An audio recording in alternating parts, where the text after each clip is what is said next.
শ্রমিক কল্যাণ ফেডারেশন।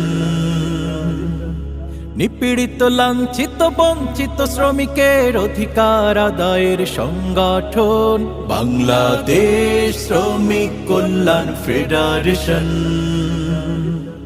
বাংলাদেশ শ্রমিক কল্যাণ ফেডারেশন। বাংলাদেশ শ্রমিক কল্যাণ ফেডারেশন। রাসূলের পথ ধরে চলতে, ন্যায় ইনসাফের কথা বলতে, রাসূলের পথ ধরে চলতে, ন্যায় ইনসাফের কথা বলতে, রাশেদার চেতনায় দেশ প্রেম সাধনায় আমাদের এই জাগরণ। বাংলাদেশ শ্রমিক কল্যাণ ফেডারেশন। বাংলাদেশ শ্রমিক কল্যাণ ফেডারেশন।